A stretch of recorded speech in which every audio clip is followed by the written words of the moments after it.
Hey, from New Jersey, it's the SNL Nerds, the show where two comics from New Jersey nerd out about Saturday Night Live. I'm your co-host, Darren Patterson. And I'm your co-host, John Trumble. There was a pause there for a minute. There was. Did you forget? I was looking at comments on our Twitter account on my phone, and I was like, "Oh, right, that was my cue." Oh, are we recording now? Oh, all right. And I'm the guy behind the controls, which is the sad thing. Gee, you're running this machine there, fella. Come on, conductor. We're like 30 seconds in, and this is already going disastrously off the rails. Right off the rails, right off the rip. But I mean, we have to get it together though, because we have a guest in studio. We this do week. have a guest again, hot dog. So why don't you introduce our guest, Darren? Well, our guest is a hilarious comedian. He performs all around town, all around the country, you'd say. And he's also an amazing actor. He's been on TBS, The Last OG. He's been on Netflix's Jessica Jones and the most recent season of Orange is the New Black. Ladies and gentlemen, Mr. Chris Lambert. Hey, thanks for having me, guys. How are you, Chris? I'm doing all right. Can't complain too much. That is an impressive list of credits, my friend. I did not know that you had done half of that. Nobody does. No. We got ourselves a certified star here. You were on Orange is the New Black. You were on Jessica Jones. Wow. That is cool. Did you have like dialogue? Did you? I did. Yeah, I had a scene in Jessica Jones. Was season 2. I'm not sure what episode. Maybe like 10 or 11. I think it was like the second to last one. Yeah. So can we look you up on IMDb? Do you have a listing on there? Yeah. You got a headshot and you got the credits. No headshot yet. I have to sign up for IMDb Pro or something. Oh, is that how that works? I think so. Unless somebody puts it up there or your manager does it or something. Yeah, I signed up for IMDb Pro not to like get my own listing, but because I need to.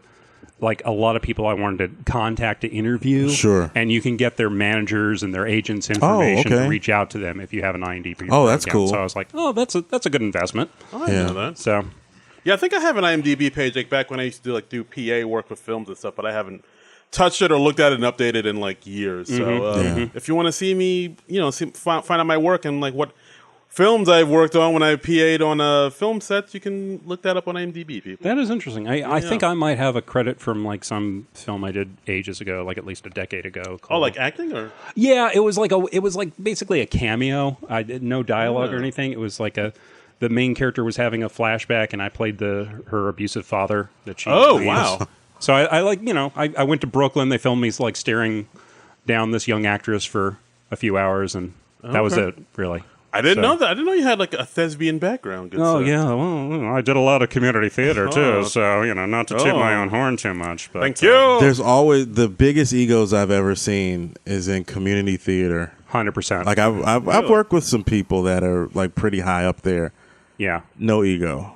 Yeah. But then some of these other people, you're just like, Jesus Christ. You realize that we're in Oradell, New Jersey, doing this production of One Flew Over the Cuckoo's Nest. Like, exactly. Why don't you just chill the fuck out? Exactly. Learn your lines, hit your marks, do what you got to do. Let's do this play. Yeah. So we can go eat pizza after. Just fucking...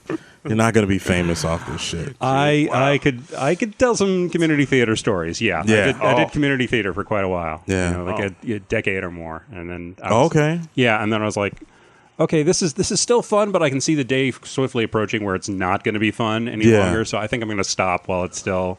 When I first moved here, I did a production of A Raisin in the Sun in Hackensack. I was the lead, and I played Walter Lee. And then I did a production of One Flew Over the Cuckoo's Nest. Who were you in Cuckoo's Nest? Were you like one of the orderlies? Yeah. Oh, okay. And that was that. They usually have like black guys as the and orderlies. it's weird because the guy called me. He was like, "Boy," and I was like, "Oh fuck." Whoa! And it was in it, and my dad saw. It was video. it was in the script. It was in the script. He wasn't going off. I thought this was when you got the call that you were cast, and I was like, "Well, that is inappropriate." Like, no. And it's one of those where like my dad saw the DVD of the play, and he was like, "Don't do that anymore." I was like, "Yeah, you're right, Dad. You probably shouldn't fucking do." But like I made it a role like where I came out singing a Sam Cooke song, and then I like harassed the chief, and it was pretty. I made something out of it, you know. But I think that looking back, like maybe that was like 12 years ago, moving into a new town and still trying to like find myself, you know, like trying to figure out the lay of the land. But yeah, that was the play where so many egos, man. It was people were just like, whoa, this is not Wow. Yeah, this just is people weird. like treating other actors like they're better than them. Some people just in community theater need to take a chill pill. I mean, and I've met some wonderful, delightful people in community theater. I've met some of my best friends through community theater, but the people who take it too seriously, those are the ones that are and it's not all bad. It's great, but I just noticed that, like, coming from like doing theater in Chicago, where it's very I guess like you're all working together, you're a team, and you're there for the purpose of making this show work. Yeah, and then you're just like, that's like kind of the attitude there in Chicago. It's like very workman-like or workwoman-like or work person like. Work transgender. Guys, don't cancel me. Cancel me. I'm sorry. Just trying to make sure I'm saying this right. But no, but like you're very, it's very problematic. Okay. Yeah, and then so you just try to work together as a community, and then obviously, you're going to deal with egos and with artists and stuff. But like, I was just like, whoa, this is intense. But yeah. Well, with all this talk about community theater, you would think we would be talking about Waiting for Guffman, but we are not. Right. Classic film. We are talking about 2000's The Ladies' Man, starring Tim Meadows as his SNL character Leon Phelps, the Ladies' Man. Yes, came out October 13th, 2000. Yeah. And let's see, we got a little information on the budget and the... well, you looked at it. I was like, the movie was written by Tim Meadows and two SNL writers, Dennis McNichols and Andrew Steele, directed by Reginald Hudlin, who also gave us House Party and Boomerang. Yeah, he also did, because I'm a comic book person, he also did a run on the Black Panther before the movies. Oh, wow, I didn't know that. So, yeah, that was. Cool. I think that was where I was first exposed to Reginald Hudlin's work. Okay. So. And, I mean, recently he's also directed a few episodes of The Last OG. And he most recently directed that movie Marshall that had Chadwick Boseman in it. But yeah, I mean, as far as SNL goes, like Chris, are you what's your history like with Saturday Night Live? Are you a big fan, casual fan? I would say I'm a big fan because I watch them all. Like I watch them all, and even if it's not, I try to just watch them usually on Sunday, like the day after, because if I'm coming home from a show or something, or just kind of watch them in the morning. Okay, we get it. You have shows on Saturdays. You get sometimes. You're a successful comedian. I get booked. La la la. All right, all right. I don't do bar shows on a Wednesday. That's not true. Well, actually, so do you remember like when you first discovered Saturday Night Live? Do you have like a favorite era, favorite cast members at all? Or? Other than Eddie Murphy, who's I think in a class by himself. Thank you. I'm an Eddie Murphy apologist. I've said it numerous times. Apologist? Not apologist, but like what's the word?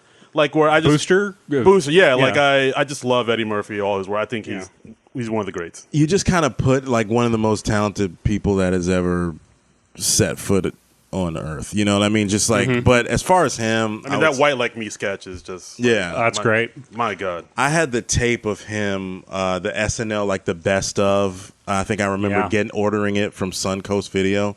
I'm going to age myself. Suncoast, nice. That was, and this was a videotape. Not this a was DVD. VHS, straight VHS, and just like it was sold out of Hollywood Video. I take it, or no, it was. You remember Suncoast, right? I do. Suncoast was one of those, those stores in the mall. You'd buy the videos. And like near like the Fava and stuff. Yeah, and like Spencer Gifts and all that. I think they were affiliated with Sam Goodies too, like an offshoot, or the same people group owned them or whatever. Anyway, I had that video, watched it all the time, loved him. But other than him, I would say Phil Hartman, R.I.P. R.I.P. Will Ferrell, of course. I'm sorry. John Travolta just did like a. I'll see. I did the chest bump and I did the kiss to the. Like I'll see you at the cross. I'll see you at the crossroads type of prayer.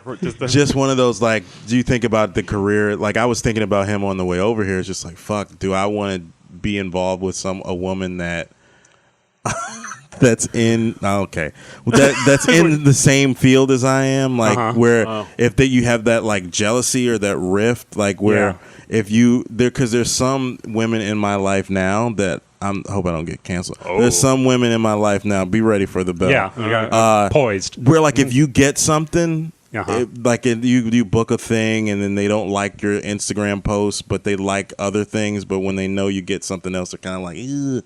So it's just a weird. Interesting. Is this person you're involved with like a comic then? No. Okay. I should say less about that. Anyway, but it's just like, Okay. but it's just like Where's that go? What? Well, when you see, like, no, because Phil Hartman, his wife was, like Bryn, an actor, yeah. and she was trying to do stuff, and it's a weird thing. You gotta, I don't know. Yeah. You're married. I am married. But, Yeah. I had a friend who had a theory that, like, if you're a creative person, it's good if you're, like, involved with another creative person, but maybe not somebody from the exact same field as you. I mean, some couples can make it happen. Because your wife's creative. Yeah, she's a great author. She's an author. She's a writer, but I do comedy, so we have our own different things. Like so you're not directly competitive. Yeah. Like her getting up on stage, she has no interest at all, like being on a microphone or in front of people. Like, right. Like she's very private. Yeah. She's like, she has Facebook and stuff, but she's barely on Facebook. She doesn't like to be out there like that. She doesn't like her information out there like that. She just likes to stay in the shadows, write her stuff, put it out, and then just go back. Like I'm the loudmouth here who likes to be on front of stage and talk to people on microphones. And stuff. Right. Yeah, it's a thing where like you can cheer her on and when seeing what she's in the things that she's doing and vice versa.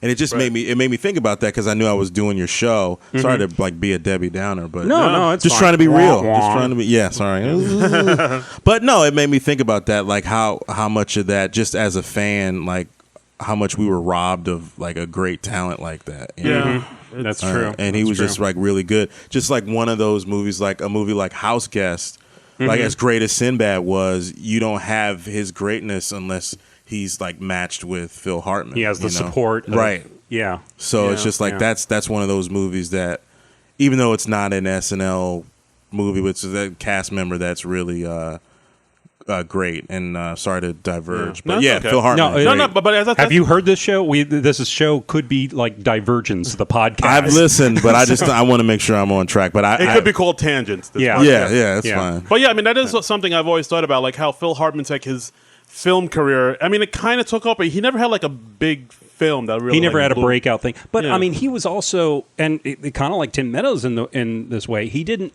have like a one breakout character. He had a few things that did well, like the Unfrozen Caveman Lawyer, the Anal Retentive Chef, Sinatra, and they were never hits on the level of like Wayne's World or something like that. So he's just like a stalwart, just like one of those dudes is just like a solid actor. They called him the Glue. Yeah, okay. Because that was like his nickname among the cast because like whatever you gave him, he would just hit it out of the park. Killed it on The Simpsons. Killed it on News Radio. Yeah.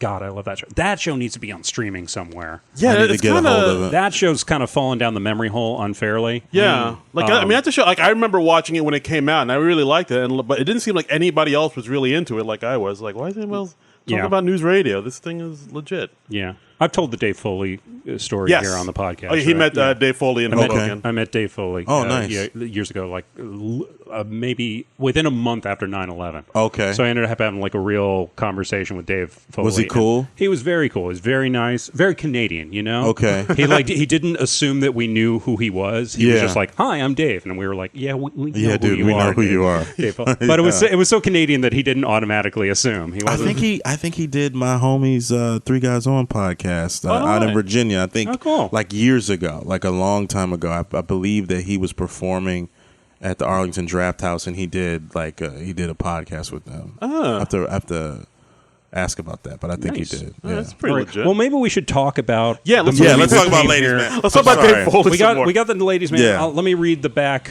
of the DVD case that we got from our local libraries. We have Tim Meadows stars as his popular Saturday Night Live character Leon Phelps, a sweet-natured, inexplicably irresistible, that's tough to read, love expert who tries to solve the world's romantic problems with hilarious results.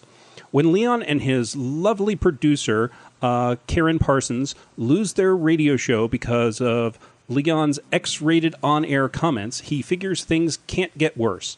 So when Leon gets a letter from a former flame promising him a lifetime of wealth and happiness, things start looking up, and he figures that the love machine is back in action. Love machine is in quotes, by the way. Now all Leon has to do is figure out which one of his sweet things wrote the letter. Of course, if there's one subject Leon knows, it's women. Or does he? Oh. Co-starring Billy D. Williams, The Ladies Man will satisfy all your comedy desires. Oh, yeah. So this movie had a budget of 24 mil, only made 13. So it Did not do well. No, I think it opened up at like number 4 in the box office. Yeah, I read that. But I mean, I remember watching this film for my, like I said, like for my college newspaper. Like the last few films we've talked about, I watched my college newspaper, and then I remember thinking I remember watching it back then. I thought it was okay. I thought it was, I thought it was enjoyable enough. But now I look at it now, and it's like, I mean, I don't know. There's like, we'll get into it, but I thought there was like kind of tonal issues with the film. Like it's kind of all over the place. It does have some problems. I thought it was okay overall. I think I saw some ways it could have been better. Chris, what did you think? I thought I was trying to look at it with like my 20 years ago lenses. Had you seen it before? I had. Okay, I was trying to remember if I had, but it had been a while. There were certain moments that I remember, but I remember thinking it was like, all right, like I didn't.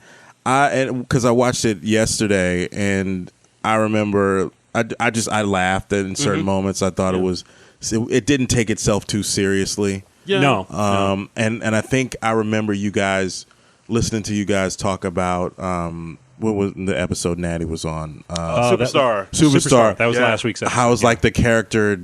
Some characters didn't learn anything. I felt like with this one we did. Like Leon kind of had a change towards the end. I know we'll talk about that later, but that was something that I noted when I looked at this movie. I thought it was fun. It made me remember like, damn, Karen Parsons is fine. Yeah, people forgot like when usually people talk about like hotties from the 90s or attractive women. I feel like people don't look over Karen Parsons. Now Hillary Banks. She was pretty new to me because I never really watched Fresh Prince. Oh, okay. Bel Air. Okay. So but I looked her up this morning and I was like, oh, she was on Fresh Prince. Yeah. Okay. Yeah. So.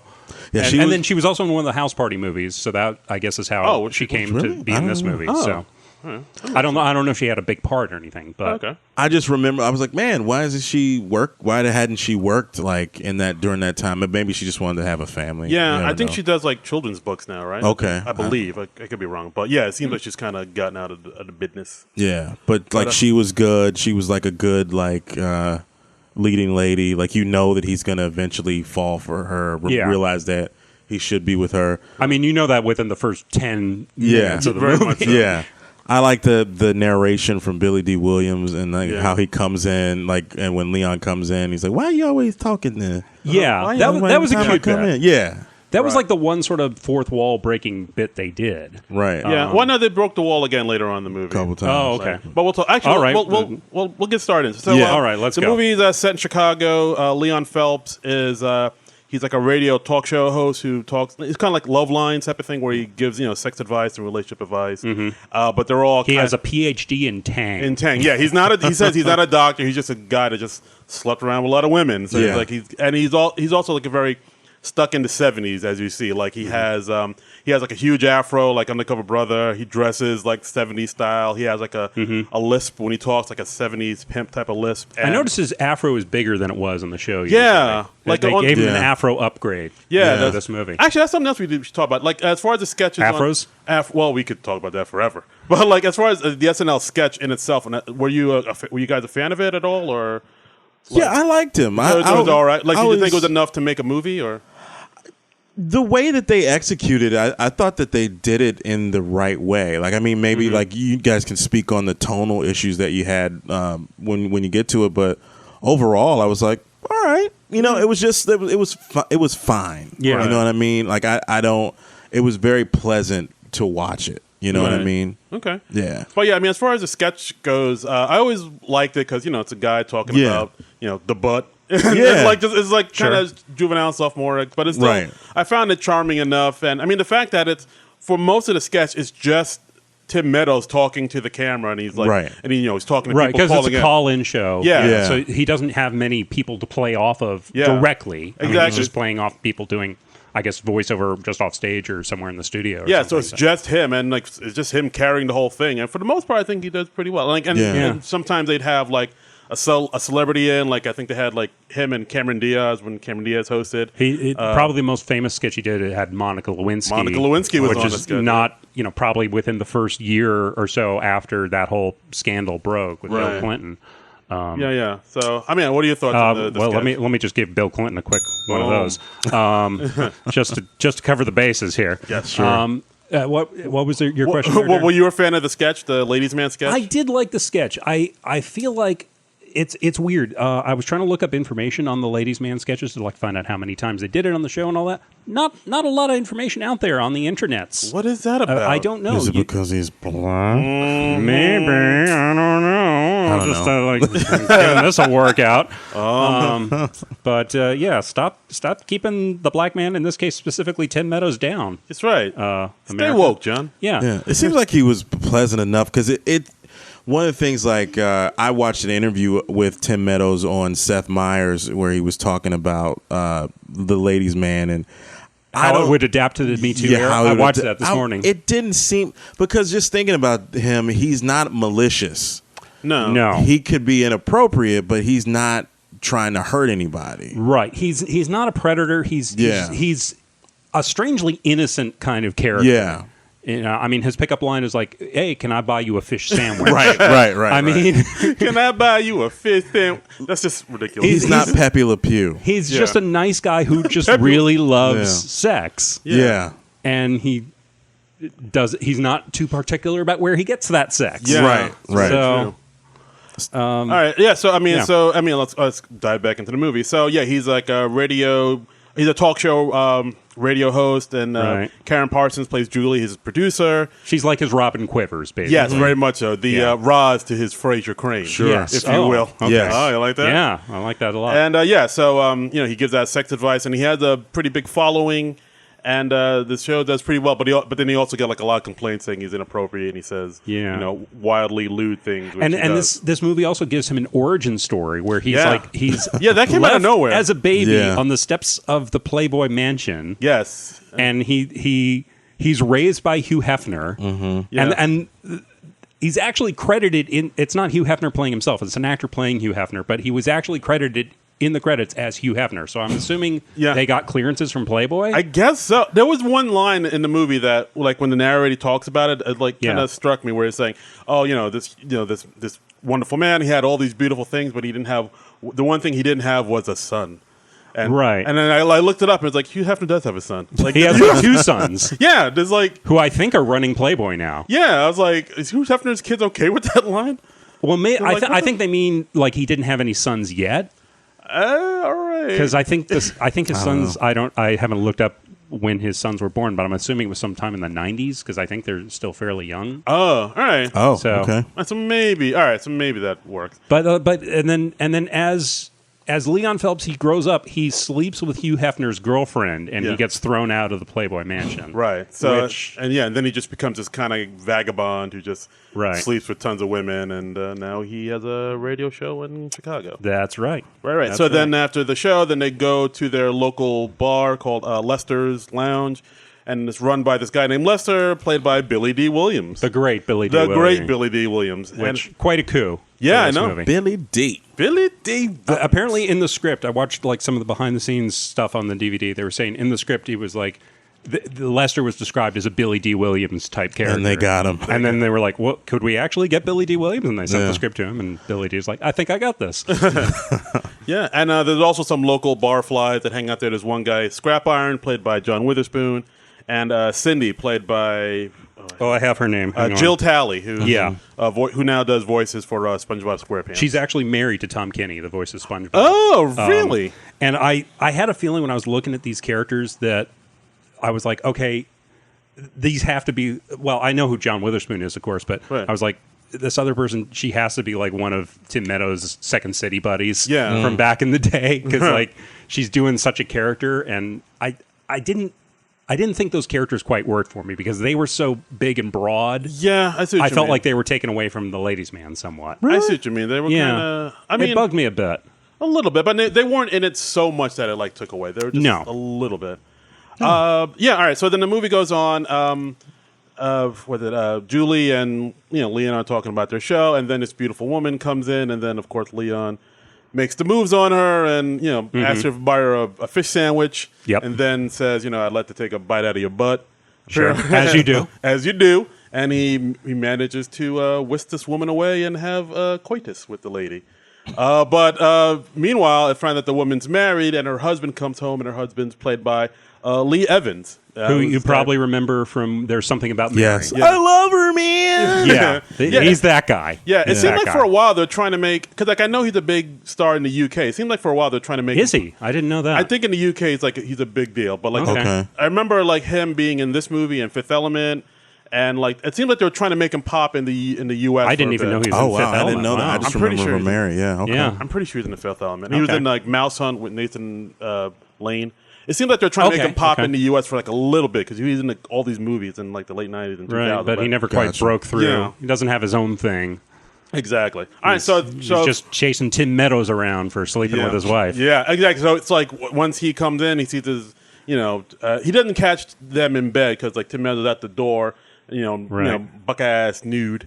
But if you want to see Tim Meadows' butt with a smiley face tattooed on it, by the way, this is the movie for you. Yeah, exactly. If you have that urge, we are not judging. Exactly. Yes, there's something for everybody out there. That's right. But yeah, so he sees that like Tim Meadows ran out, and he has like a tattoo of a smiley face on his rear end, and he's like, no, and and since then he's been like very upset by it and haunted by it. There's actually a scene where this character Barney, he tries to commit suicide by hanging himself. Yeah, and he like crashes into a chair. He hits himself in the crotch of the chair. Yeah. And then so he takes his pants off, and then his wife walks in, and then it looks like it was autoerotic asphyxiation because there's like also a porno running on the TV. Pretty dark. Yeah, that's another. Which I think was a Playboy video. I think so. Yeah, there was like actual nudity. This movie is rated R, by the way. It is. It is. It is. Oh wow. I was surprised. I had to double check because I was like, "Wait, that's nudity."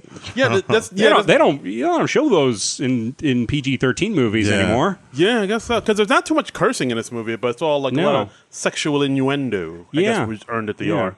But that's another. That's one of the things that I thought about the tone in this movie was different because like Lee Evans is very physical comedian, like kind of like a Charlie Chaplin-esque thing. So like whenever he was on the screen, I noticed he was like kind of doing some more physical comedy.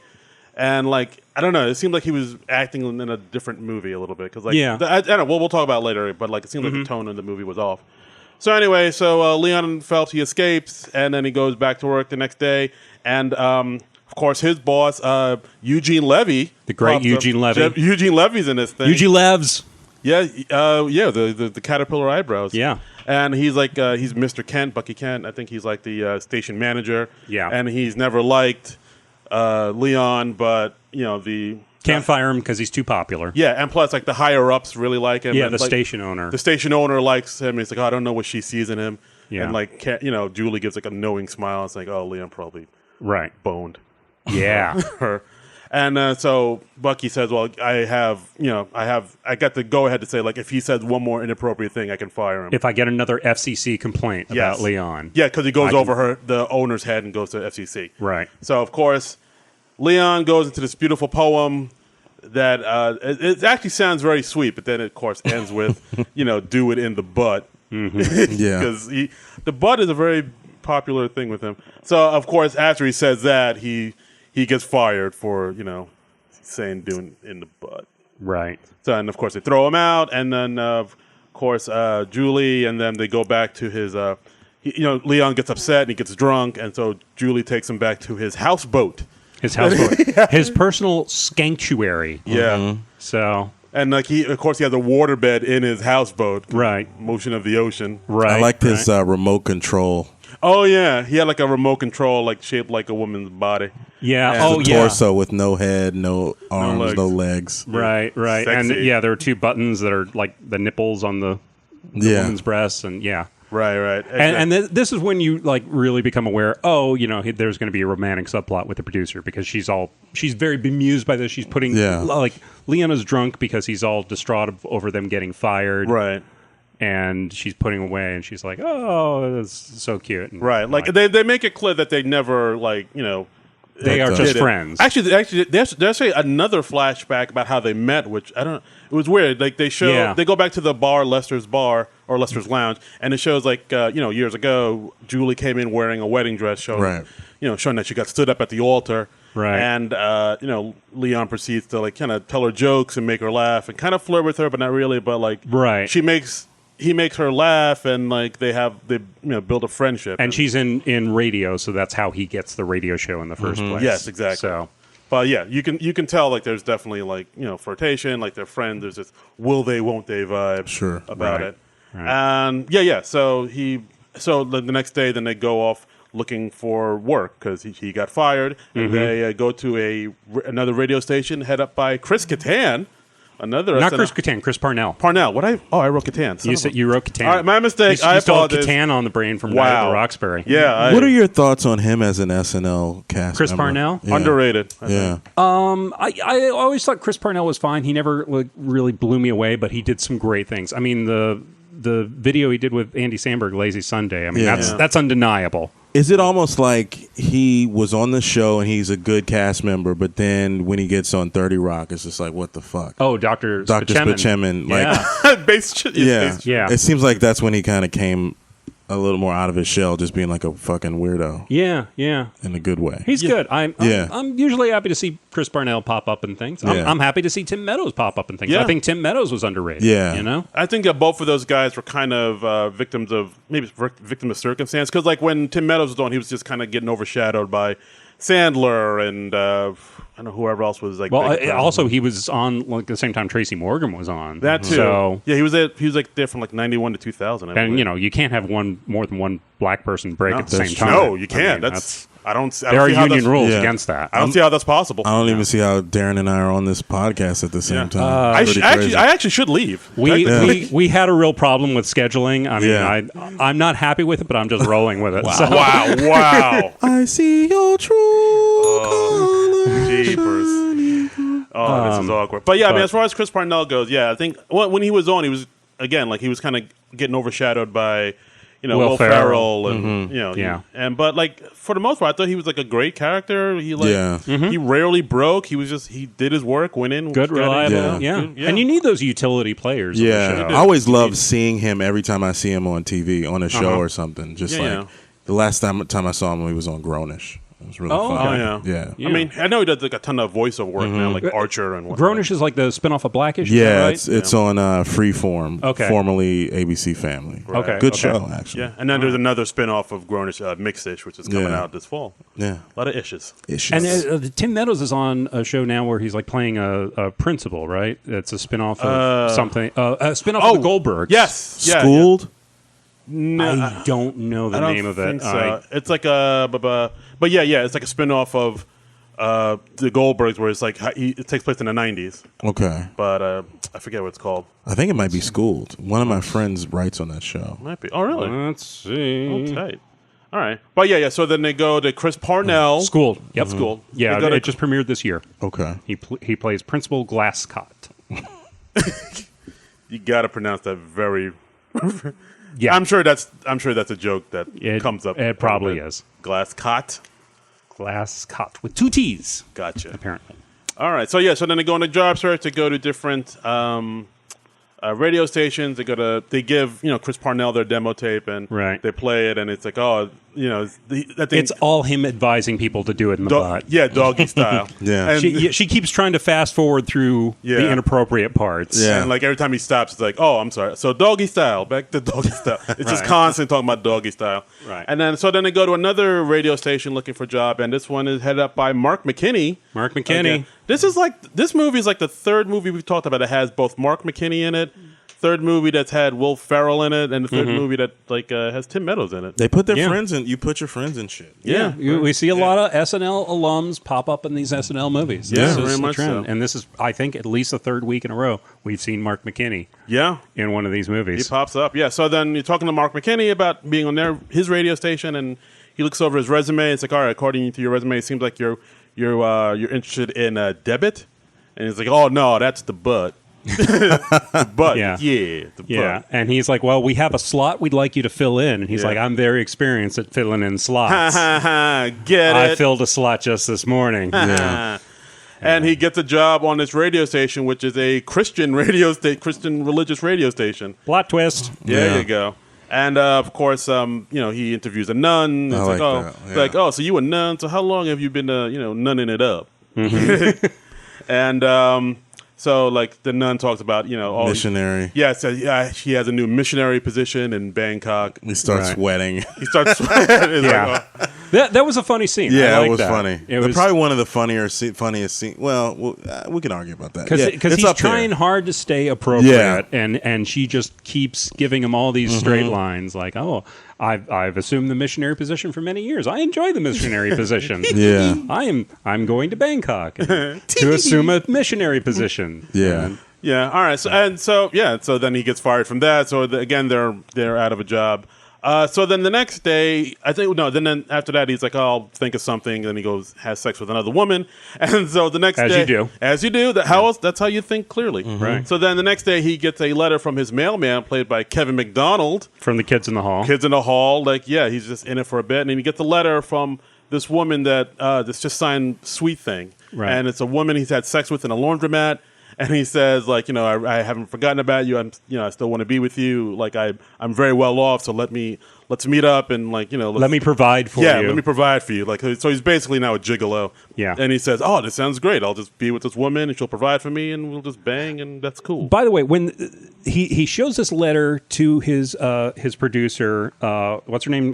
Julie.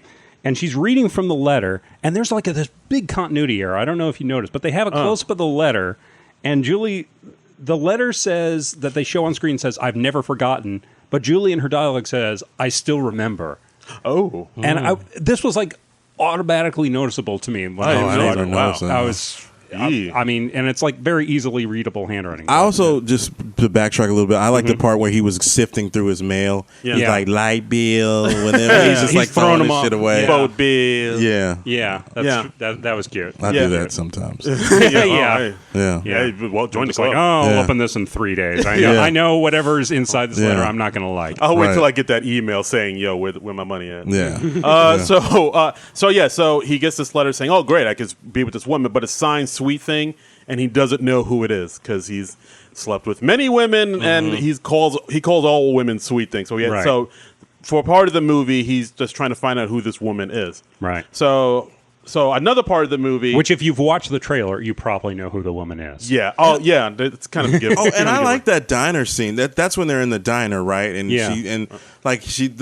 where she's like, yeah, you call her Sweet Thing, and he's like, oh yeah, it's my Sweet Thing. He's a Sweet Thing. Can I get some more pancakes? He just calls everybody Sweet Thing, and she's just like, all right. So another part of the movie that it's where Lee Evans, Barney, he's very, he can't get over the fact that that his wife slept with this dude. And he's just very it takes up all of his day, and we're in the year 2000. So what do? You go on the internet. Yes, you go on Lycos or whatever. Search. Yes, yes. You go to Alta Vista. You go to Ask Jeeves, and you find out. Yeah. You do a search for buttock with a smiley face tattoo. Yeah. And you get some websites that you probably shouldn't be looking at work. And then you find this other website where it's like a group of men who have also had their lives ruined by the dude with the smiley face tattoo in his butt. VSA, Victims of the Smiling Ass. Yeah. So he looks into it. It's like, oh, what's this? So he finds the group. He goes, meets with them. And it's a group of men who have also had their girlfriends or wives, banged, or sisters or mothers or aunts or grandmothers, just banged out by Leon Phelps. Banged out. What is that? Is that the right thing to say? I don't know. That just amused me. And of course, the leader of the group is Will Ferrell, who plays Lance. Right. And he's this dude who's really, upset by this, and he's like, we will have our revenge on him. We will find him. And he is also very, very into Greco-Roman wrestling. Yeah, a little too much. He goes into great detail describing the Greco-Roman wrestling. Yeah. And how excited that gets him. Yeah, and of course it's like thinly veiled way, like he's hiding his, homoeroticism. Because he loves like grappling a man and pushing him down, his oily body, skin against your flesh. Yes, and like everybody looks at him like, what's going? You all right? Yes. What's going on, buddy? What's going on, fella? And at the meeting, Barney has brought a pair of pants that Leon left behind when he was chasing him out the door. And they were like, oh, well, that doesn't mean anything. We've all got all these discarded clothes from the guy. It doesn't mean anything. But then an inscribed cigarette lighter falls out of the pocket. And it says the ladies' man. So now they have their first clue as to who this guy really is. Eureka! So and then the musical number. That comes up too. Well, I think they figured out from the cigarette lighter, the ladies' man. They figured, it must be the ladies' man from this radio station. Right. So then they drive up to the radio station and they say, today we take back our manliness. We're manly men. And then they go off into this whole West Side Story dance routine, which I was like, wow, that's talking about how they're going to get the ladies' man. Yeah. And it's just an out of nowhere musical number. What'd you guys think of that? I mean, I thought it was well done, but I don't know if it belonged in this movie, though. But I liked it.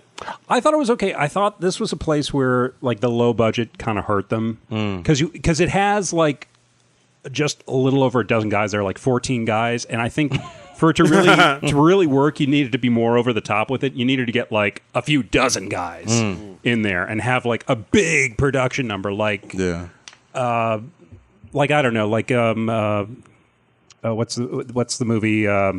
500 Days of Summer. You got that big production number, and that really works because it's out of nowhere, and it's and they had enough extras and production value to really bring it off. And here it's just it's 14 guys dancing on the street. I think it kind of made it. It kind of made it funny too. It's not that many of them, but it's just it's a little weird, but it works. Yeah, I mean, I thought it was funny. I liked it, but I was I just again with the tone, I don't know, because that's kind of.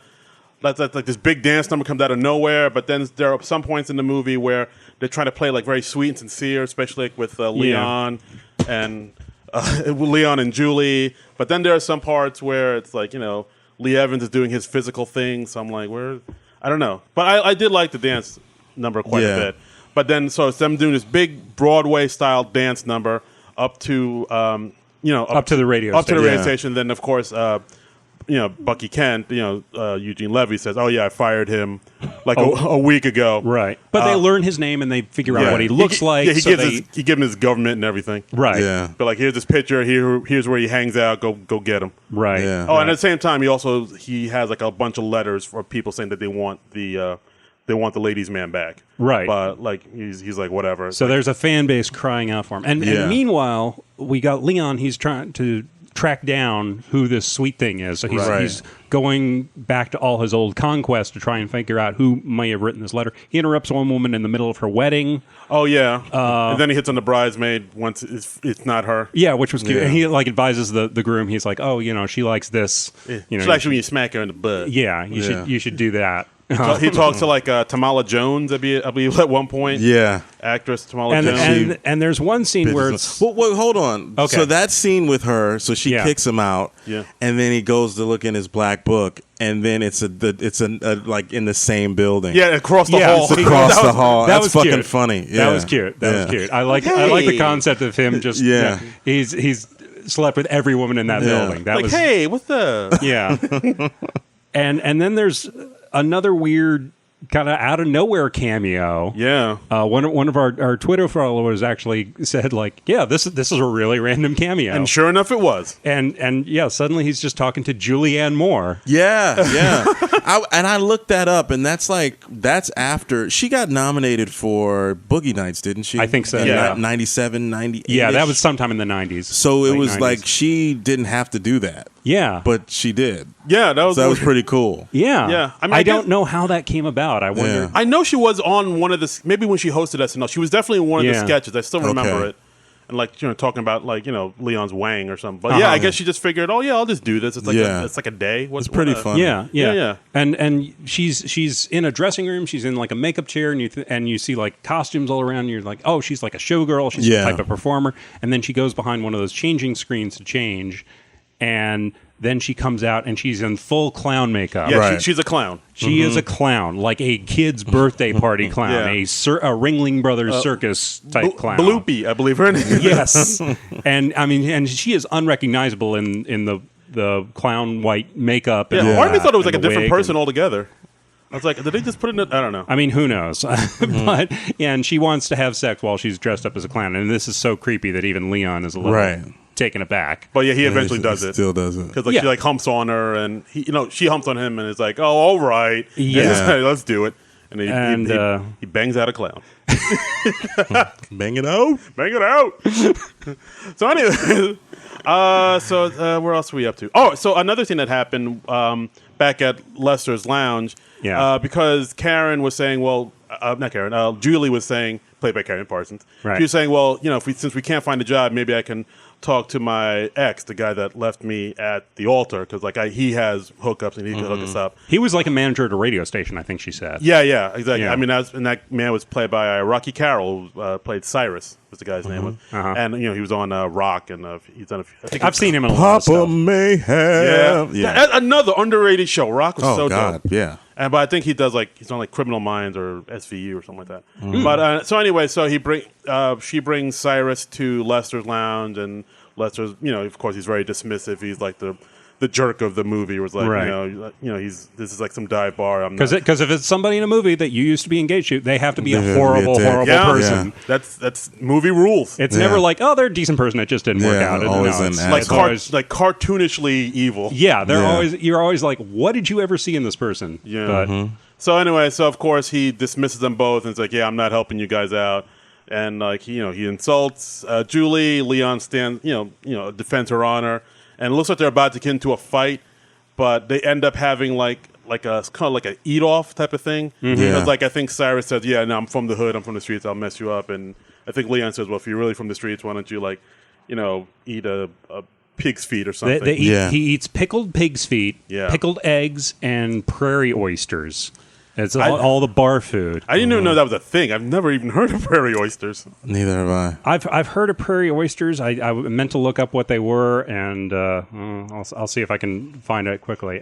But anyway, tops off, they ask him to eat grizzled lumps. And they also eat hog maw. That I know. Balls. Hog maw or hog balls? Well, they say hog balls because then at the end of the movie, you see the hog balls, like he's selling. Oh, right. Hog balls. Yeah, and as they eat all this bar food, Leon loves it because it looks like he kind of grew up on eating this bar food. Just ate anything. But you could see Cyrus getting sicker and sicker as he eats each.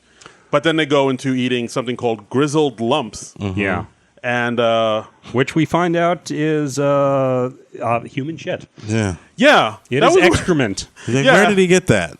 I don't know. They just it's sitting in a jar at the bar, which has to be a health code violation, right? That can't be safe. That cannot be up to code. Yeah, or he could have been lying. What kind of joint are you running there? Yeah, and they were like, "Oh, I can't believe that worked." I'm like, "So you keep just a jar of human shit just in case?" Well, apparently they needed it. Just in case an asshole comes. Shits and giggles. I found out what a prairie oyster is, by the way. It's a traditional beverage consisting of a raw egg, often yolk alone, Worcestershire sauce. I'm mispronouncing that. Vinegar or hot sauce, table salt, and ground black pepper. It's basically a hangover cure. Oh, okay. I'll just have a hamburger, thank you. So, Jesus. Yeah, that sounds terrible. That sounds awful. We just go to Wendy's. Yeah, let's just go. Yeah. Let's go to McDonald's. Yeah. That sounds like, I do remember that kind of being a thing, like in bars, especially in the 70s, where there'd just be gross bar food sitting in jars, right? Like pickled eggs and whatnot. But this whole scene where they make Cyrus eat all this stuff, I didn't get it. I didn't get the point of it. It had nothing to do with anything else. It's just kind of like a gag, like a sophomore gag, where you make the guy that treated the main girl look like shit, and I just thought it was weird because it's not like he was the main antagonist of the movie. He basically comes in for this scene and that's it. I think maybe did he get a special credit? Did Rocky Carroll get one? Was he with Julianne Moore under those special credits at the end? I think he's in a regular credit. Yeah, okay. I think okay. All right. So anyway, then that happened, and of course, I think it looks like Julie and Leon get a little closer and bonding over them trashing her ex. Meanwhile, the VAS crew, they go VSA. Oh, yeah. VSA. What did I write? VSA. I'm writing all the wrong things down. Jeez Louise. God. VSA. Chris, do you want to co-host a podcast? We can only have two black guys as we've established. There can only be one. Highlander. Oh, God. And this is proof of it. I mean, Darren, come on. I got to get it together. But yeah, so the guys, they find his houseboat, and they ended up torching the boat. Right. It goes up really quickly because they say that place was full of pleather and cologne. Yeah.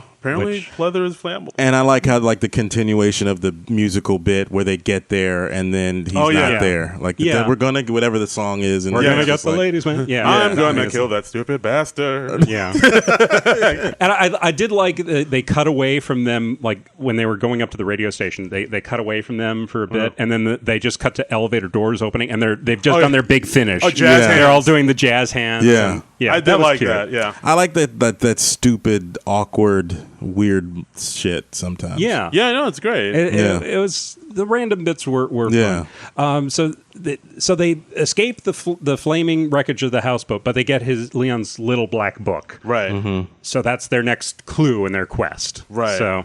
Exactly. Leon, of course, finds out that they burned his house down. He's very despondent. He has no job. He has no house. Everything he owns is up in flames. Right. So, of course, he gets drunk and he goes to where Julie's staying, which is her parents' house. Right. And he passes out on her parents' front stoop, all drunk and stuff now. But he's able to be charming enough that his parents let him in and they like him. Yeah, and this is when Leon begins falling for Julie. Yeah. Right, exactly. And I think, note for the shift, in that scene where he challenges was it Stewart? What's the guy's? Rocky Carroll's character? Oh, I think it's Cyrus. Cyrus, Yeah. where he challenges him and, he takes up for Julie like that. Right. Yeah, it's he's like that shift where he's fighting for her starting to- honor. Yeah. Right, exactly. Yeah. So then Julie and Leon have a heart-to-heart in her, her childhood bedroom where she's staying because she's looking for work. And they kind of have a very sweet moment, and they, one thing leads to another, and they end up kissing, and they're oh, there's sparks here. And of course, while they're kissing, Leon realizes who Sweet Thing is because he sees a sticker on the window for Deloon Security, and then he realizes that the logo on that sticker is the same logo that was on the letter he received from Sweet Thing. Right. So he realizes that Sweet Thing is actually Honey Deloon. Yes. Exactly. So he then goes off to his old flame Honey Deloon, who is played by Tiffany Thiessen. Yes. Tiffany Amber Thiessen. Ooh, she is. By the way, this movie features Tiffany Amber Thiessen in all her scenes. She is wearing lingerie. Yeah, she's either in lingerie or in a hot tub. And that was almost 20 years ago, and she kind of looks better now. Yeah, I would say so. I mean, back to 90s hotties, Kelly Kapowski was everybody's just my God, but she this was the point when I gave this movie 5 stars. I was like, I love this movie. I forgive everything it has done up until this point. All the awards. It gets all the awards. More Tiffany Amber Thiessen in lingerie. If you listeners, I'm not going to be am I problematic if I refer your listeners who like women to, if you just Google Tiffany Thiessen, Me and My Place? What is that? I'm Googling that right now. Is this NSFW? I wouldn't use it at work. Oh, but if you look it up on your phone. Yeah, look it up on your phone at lunch, guys. Don't type in your work. Don't use your work email for this. No, do it at work. Do it at work, and then call your boss over to show them. Me and My Call Place. the HR person. They'd get a kick out of it too. Yeah. I'm so excited. I can barely type right now. I'm really. So let's see. I don't even. What's going on here? Me and My Place. Well. Oh. Okay. All right. Yeah. Oh. We're all glancing at the photos. Are these recent photos? It might be within the last 3 to 5 years, I want to say. And I'm assuming Me and My Place is some sort of architectural digest website where she is showing her furnishings. Yeah, there's a ton. It was a Tumblr page where maybe 5 or 6 years ago, where you have actresses and women that would pose for. In their homes and nice, they're very sensually and. Yeah, she's. I mean, this is very nice. It's not explicit. She's in just t-shirts and a button-down shirt. It's very tasteful. Yeah, yeah. Oh, didn't Topanga do that too? I believe she might have. Oh, Danielle Fishel. Okay, well, I am going to have to close this window now. Guys, so this podcast is we're ending it right now. But I would just say because she like that movie was almost 20 years ago, Yeah. and this is recent. This is like within the last 5 to 6. And she looks great. Yep. She's swoon. Yeah. So So to summarize, Tiffany Thiessen is quite attractive. Yeah. Gotcha. So Leon realizes it's her. He's like, oh, I'm rich, fine. And of course, while in celebrating that he found like a sugar mama to be with, Right. we see that Julie looks very hurt because he's like, she actually let her guard down and tried to get close to him, and she ended up falling for him. But now he's just going to go to some woman that's going to, and she's like, she caught feelings, and now she's like, oh, Yes. and now As she's you do. as you do, and now she's let down. And of course, they show that Honey DeLune is actually married to Will Ferrell's character. What? Plot that's twist. right, plot Oh twist. my God, I did not see that coming. I totally saw that coming, you guys. Because like as she hangs up, Will Ferrell comes out in a Greco-Roman garb. It's like, were you talking to somebody? It's Yeah, like, he's in his like wrestling. What do you call singlet? that? Yeah, a singlet. Yeah. And like, and then he ends up wrestling some dude, Brian. And this for the New York comedian fans out there. That guy Brian, comedian Aaron Berg, who's a Really? New York, New York. I looked it up. It was him. Holy shit. Right. Yeah. He's done some acting here and there. So Okay. if you're on the East Coast and you know the New York comedy scene, you know Aaron Berg. I worked with him at the Borgata not There too you long go. ago. All right, look at That that. must have been a really young Aaron Berg. He looks super young. He had like hair and everything. He was pretty young. So all right. So then after that, Leon decides, I got to go get some fresh fly threads. That's what I was trying to say. Yeah. God.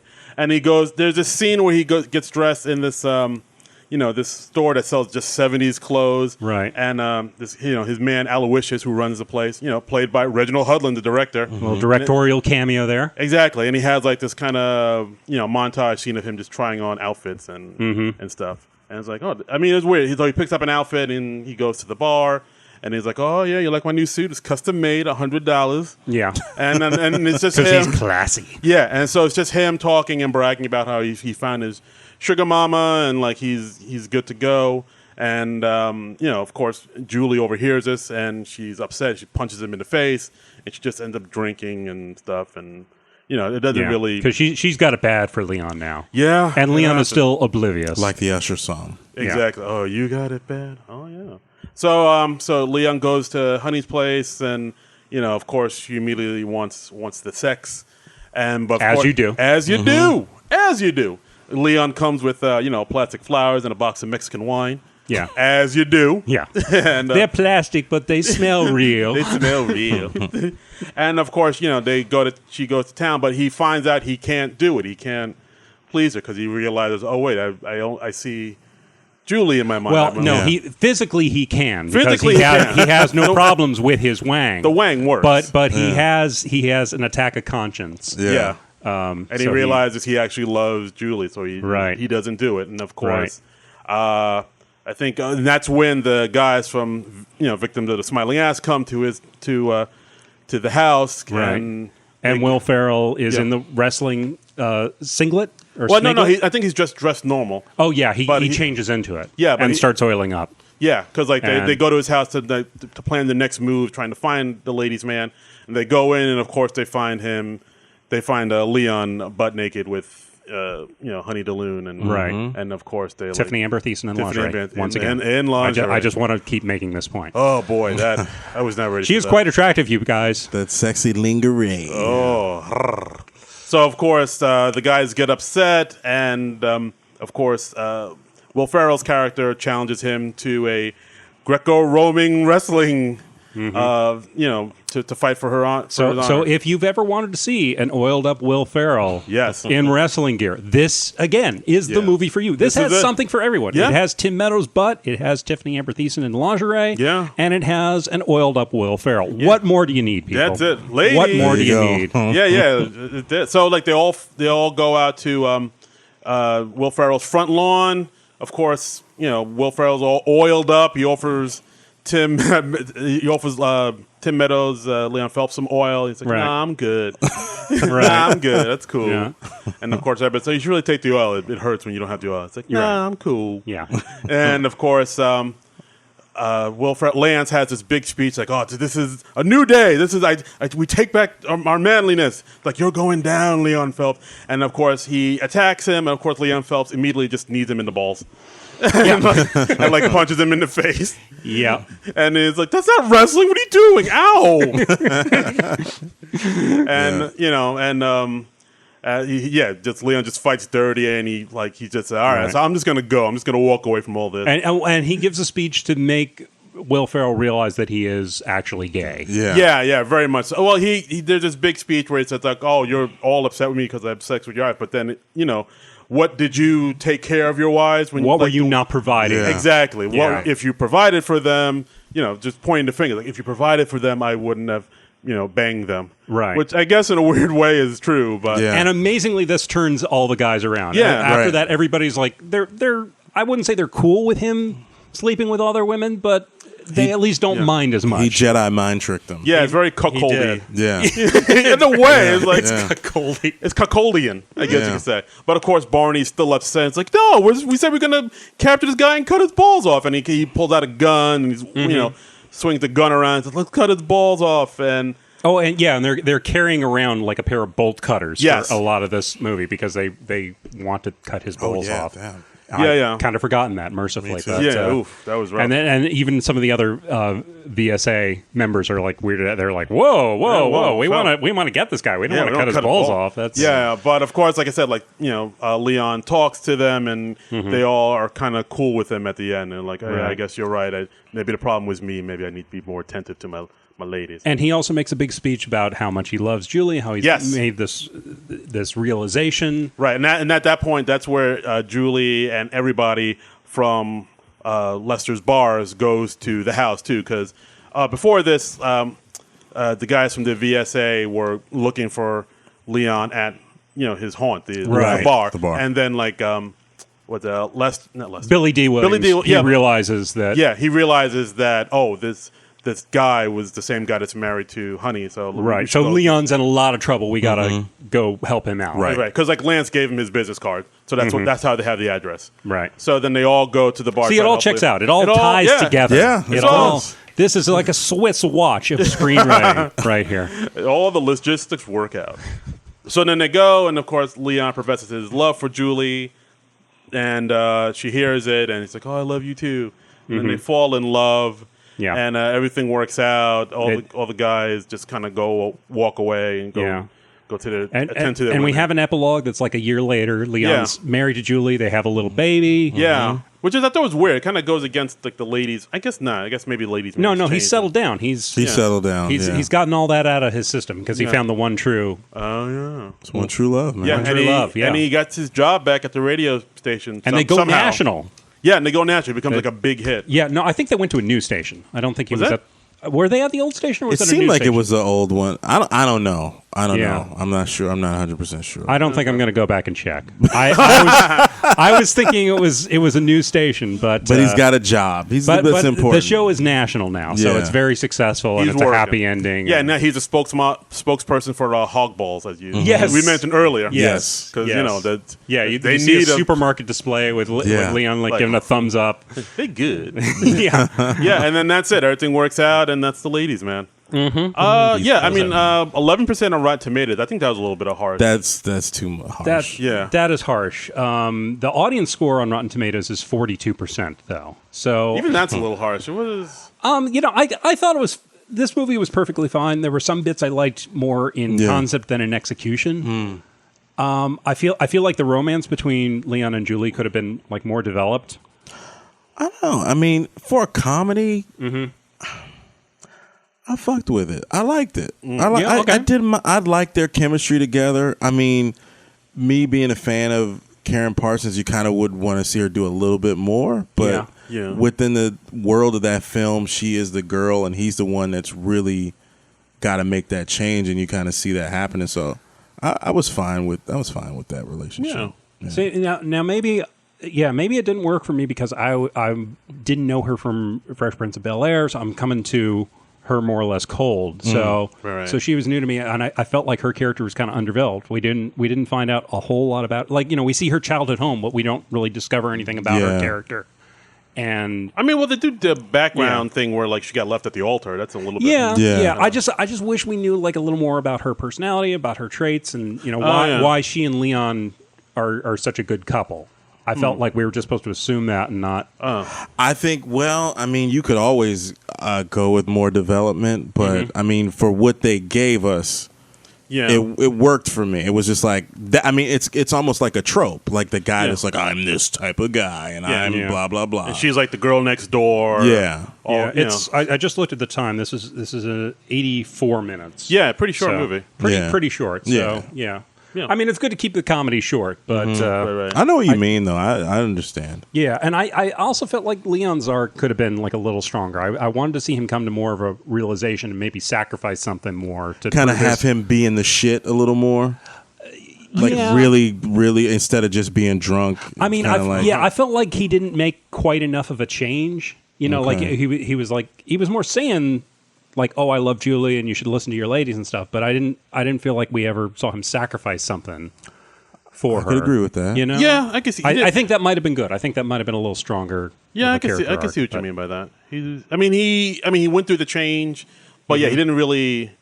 He lost his boathouse. That's something. That got sacrificed. There you go. But that wasn't through his actions. It was through indirectly. He's fucking all these women. That's true. Yeah. That's true. But it was very indirect. I know what you mean, though. Like, you kind of want to see him being a little bit more at rock bottom to a certain degree. Yeah, like, I don't need the houseboat. I don't need my black book. All I need, like maybe if he burned his black book as like a gesture of like, I don't need this. I don't know. Yeah, or like maybe have that more realization that like, oh, I've just been having sex with all these women, but it hasn't been fulfilling me like, or being with this I didn't person know does. that I was hurting all these people. Too. Yeah. Like that makes sense. Yeah, I mean, he is. I mean, we talked for about 3 minutes how hot Tiffany Thiessen is. Yeah, we did. And he's with her. Yeah, and he's like, this isn't right. Yeah. He's with Kelly Kapowski, and he's like, I mean, that's the dream. That's the dream. That's the apex. I'm in love with another '90s sitcom actor. Sure. Jennifer Love Hewitt, my birthday twin. Hey, that's nice. I think I have the same birthday as like Fabio and like Judd Hirsch. I'm sorry. I've got a weird mix. I've got Coolio, Dom DeLuise, and Tempest Bledsoe from The Cosby Show. Wow, that is a weird mix. So, I think I have also. I just found out Ruth Bader Ginsburg because that's my birthday too. Oh, nice. So yeah, I'm all over the place. Yeah. RBG. I'm living life all right. All right. Not bad.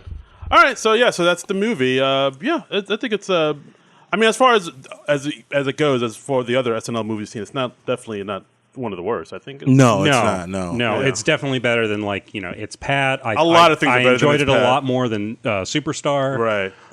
So Saved His Family weren't crazy about either. Yeah, I didn't think that movie really worked. This we got a few Rotten Tomato reviews here. Here for Jeff Andrew from Time Out. He says, after I swallowed my disbelief and gave my critical faculties a break, I was tickled every 40 minutes or so. So twice? Yeah. Let's see. Roger Ebert, he gave it a 1-star review. See, that's too harsh. What? Yeah, he gave a thumb up to Booty Call, if I recall correctly. I don't know that offhand. So what's up with that? He said there have been good SNL movies like Wayne's World, The Blues Brothers, and Stuart Saves His Family. I would debate that last one. They all have one thing in common. SNL producer Lorne Michaels was not primarily responsible for them. Michaels had nothing to do with Stewart or Blues Brothers. Credit for the glories of the Wayne's World pictures, which he did produce, should arguably go to their directors and stars. Mike Myers went on to Austin Powers. Michaels went on to Coneheads, Superstar, A Night at the Roxbury, and now The Ladies' Man. If I were a Hollywood executive, I would automatically turn down any Michaels SNL project on the reasonable grounds that apart from the Mike Myers movies, he has never made a good one. He doesn't even come close. His average star rating for the last 4 titles is 1.125. Just to put things in perspective, the last 3 Pauly Shore movies I reviewed scored 1.5.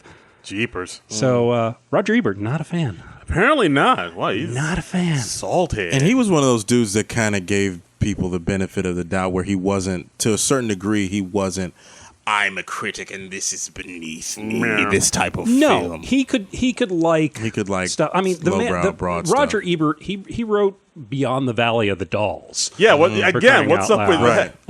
Yeah. Well, yeah. Roger Ebert could be a horny dude. I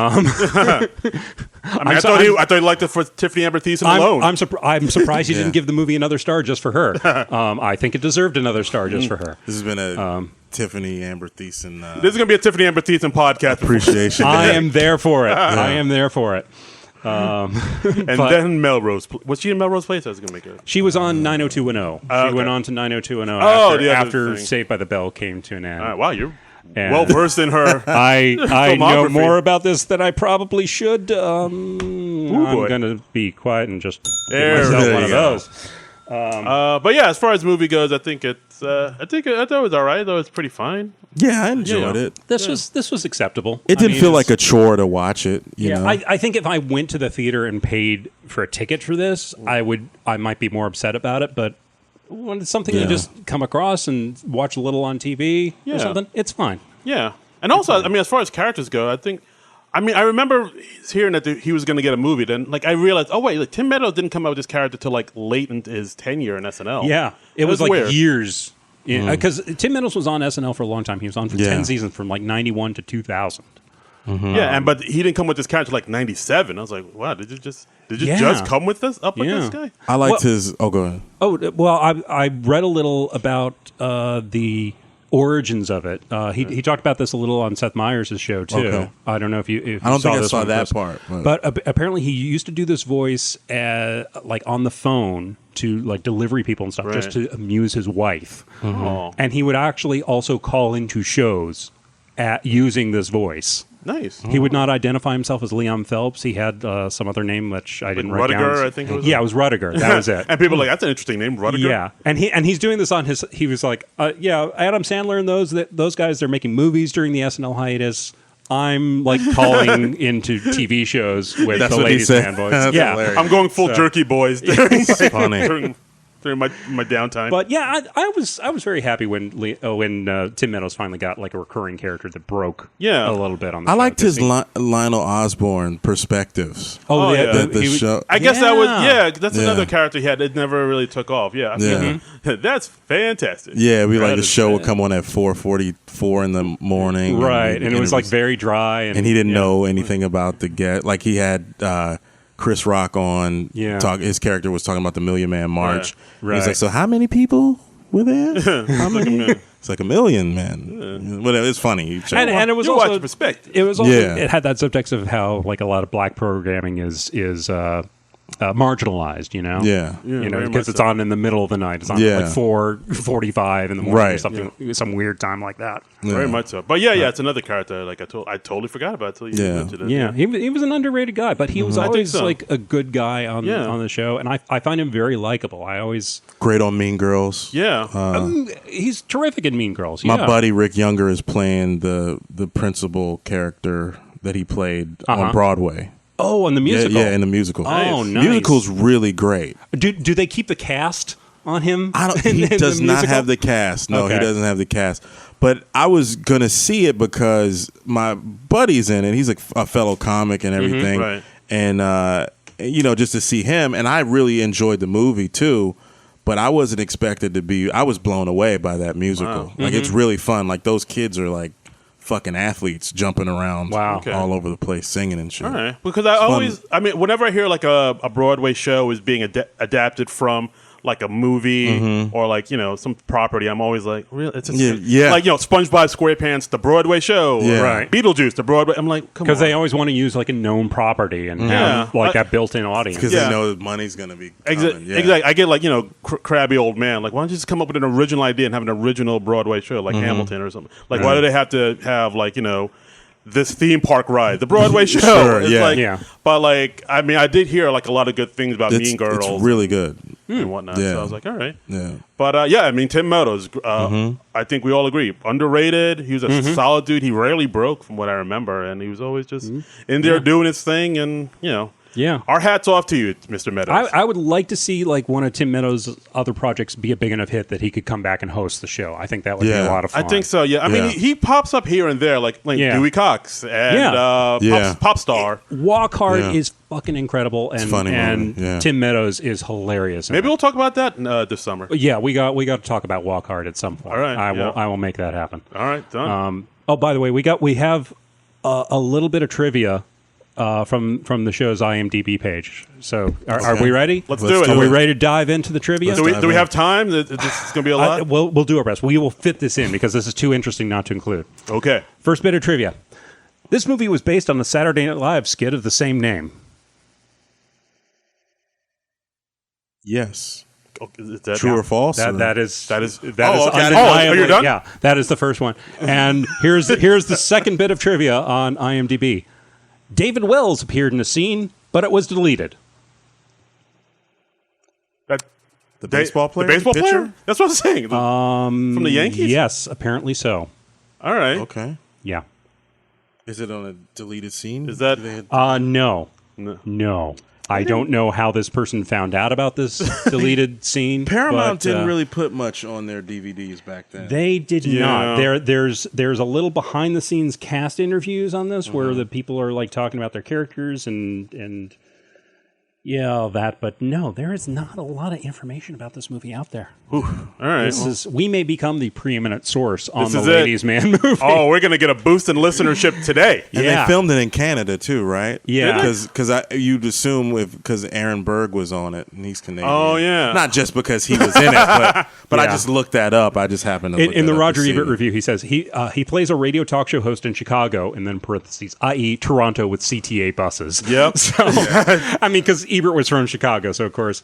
Yeah. So I'm sure that was a budget thing. That's one of the things, like when you're from the city and you see a movie that's supposed to be filmed in a city, and you're like, that's not our city.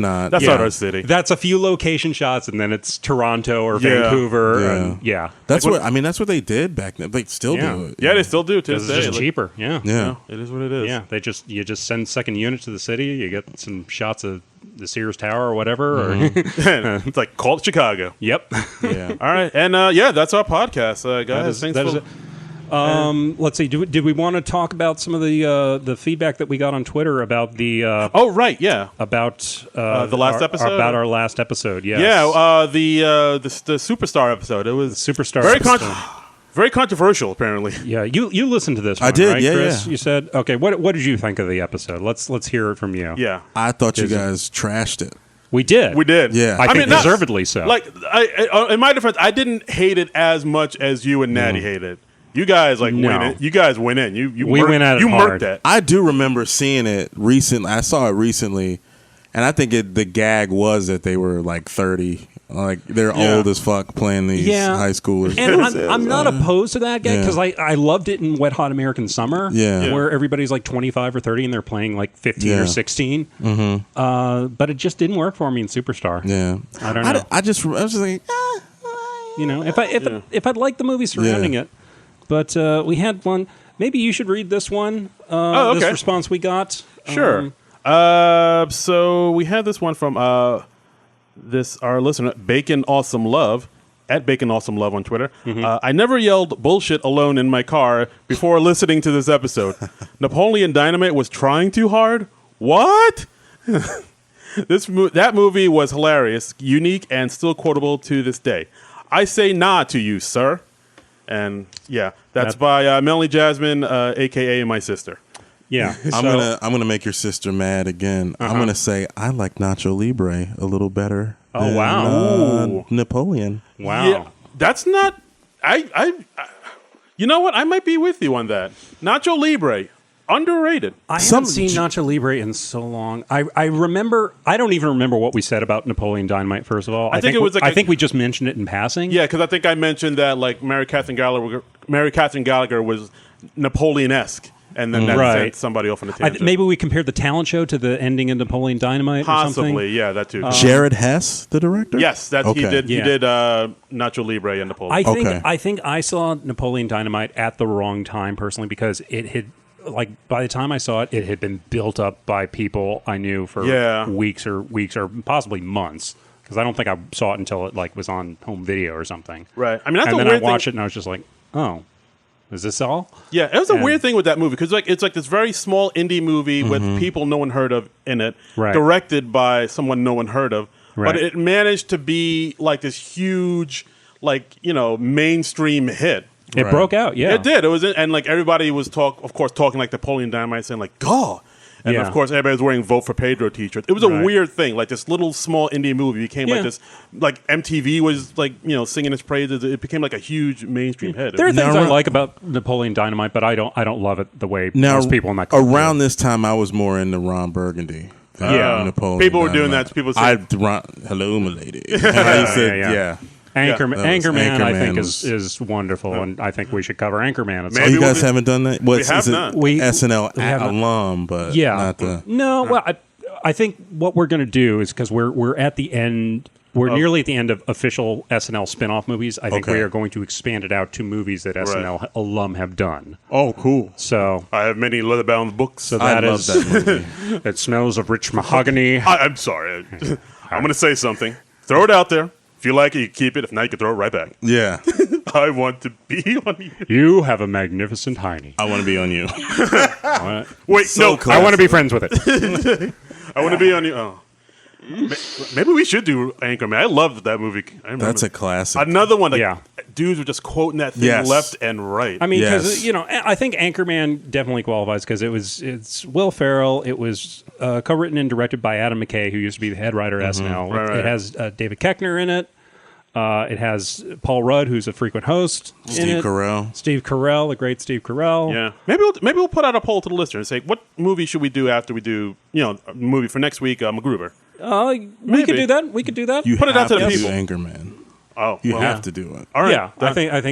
I think if they love your podcast, they're going to want you to do Anchorman. Yeah, and Anchorman, I don't even have to go to the library for it because I own a copy. I as well. I don't want to brag. Do you have Wake Up Ron Burgundy? I do. I did get the Oh. special deluxe edition, which was Yeah. the movie they made out of the outtakes of I the thought- deleted scenes. Now, Yeah. now, is it true that was the first one and they had to redo it? Is it? I never heard of that. I don't know. My understanding is that Wake Up Ron Burgundy was just built out of the scenes they cut out of the first one. Okay. Like they had a whole subplot about a terrorist group that Yeah, they cut out, and okay. they had like people like Amy Poehler in the terrorist group, and That's so much shit in yeah, that movie. there was a lot. Yeah. They went down some roads. Yeah. I like the sound of this. Maybe we should but- do that. Yeah, we could do a poll. We could do a poll, and we could. Dorothy Mantooth was a saint. That's right. Let's see. We had another little bit of feedback. Oh, what do we got? on the that our friends at That Week in SNL. Hey. Talking about the Superstar episode, said strange to see that this is the one that nearly broke you guys, since we actually kind of enjoyed this one but couldn't stand Roxbury. Yeah, they hated Roxbury more than they hated. They did. They were Stupid stuff, they but- were way but- down on. But you were Roxbury. like the reverse. I was the reverse. I found Roxbury acceptable. Very interesting. But yeah, Natty Bumpercard said, our guest last week, he said it was probably my fault. Most things usually are. agreed. Yeah. But, I mean, No lies detected. these things are always a crapshoot. Yeah, you know? I mean, Yeah, comedy you is very subjective. Yeah. Hey, man. Yeah. I mean, we're all comics. We know you can do the exact same set in front of a different audience. It can be a huge hit with one, and then And I have. and you can just horribly. I don't bomb, write new jokes. you can horribly bomb in front of another audience. Yeah, 'cause- that's true. yeah. Yeah. Oof. All right. So, well, so who that's knows?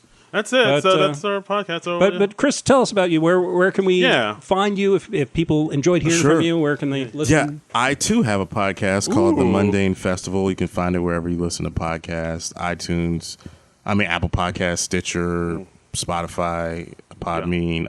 all platforms. Yeah. Instagram, Chris Lamberth on Twitter and Instagram, and you can see me That's in LAMB. LAMBERTH. Okay. Not like the Highlander guy. Not like the Highlander guy.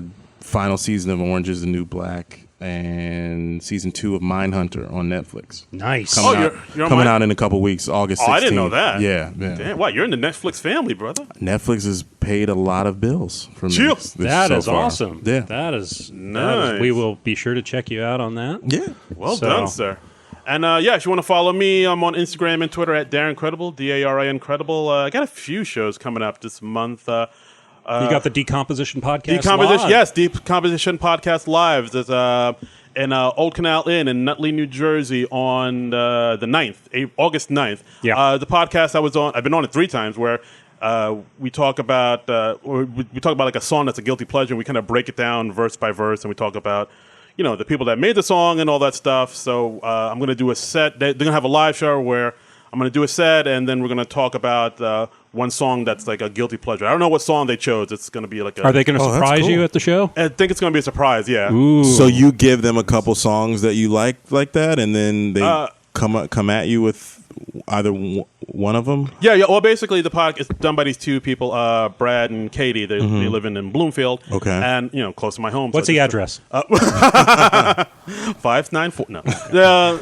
So, like, they find a song that is kind of a guilty pleasure, or a song that just is interesting to talk about. Oh, okay. And then they break it down verse by verse. You talked about like Hall & Oates on the show? Yeah, I've talked about Hall & Oates, Private Eyes. I've talked about Blackstreet No Diggity. And Huey Lewis, right? Huey Lewis, Do You Believe, their first big hit. Have you ever been to Daryl's house up in Pauling, New York? No, I know about it. I've seen the show a couple times. It's a cool venue. I gotta go. Yeah. But it's a great podcast, Decomposition Podcast. Give it a listen. And if you're in Nutley, New Jersey, come see me on the 9th. Nice. And I have a few other shows happening later this month. I think I'll be in like Jefferson, New Jersey later this month. Just check it all on DarrenCredible.com. Yeah, cool. Nice. I'm gonna see the Decomposition Podcast show because they're gonna have me on that podcast sometime soonish. I think. Sometime. When is this? August 9th? August 9th. Yeah, Friday, August 9th. So next Friday. Shit, I might have to come. Yeah. Oh shit! All right. Roll on through. And you can follow me on Twitter. I'm also on Instagram at Trumbull Comic. I don't use Instagram though. Just follow me on Twitter. You can also follow the show's podcast or the show Twitter page at SNL Nerd Show. The heat is starting to kick in. The heat is kicking in. I'm getting groggy. We're also on Facebook. You just search for SNL Nerds. You'll find us there.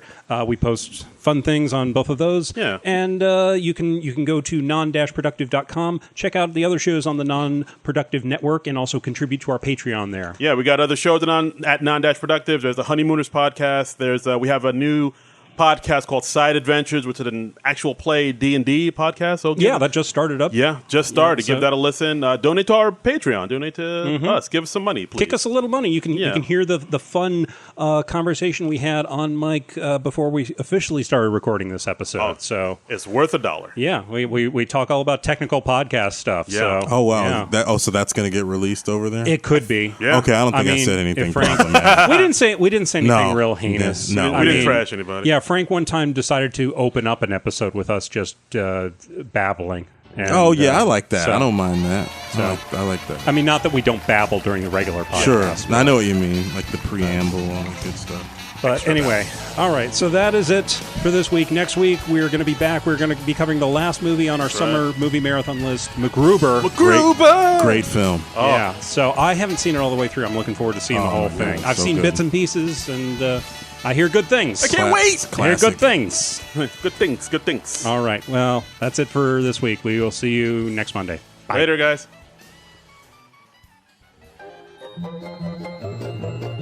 This has been a non-productive media presentation. Executive producer, Frank Hablawi. This program and many others like it on the Non-Productive Network is distributed under a Creative Commons Attribution Non-Commercial No Derivatives license. Please share it, but ask before trying to change it or sell it. For more information, visit non-productive.com.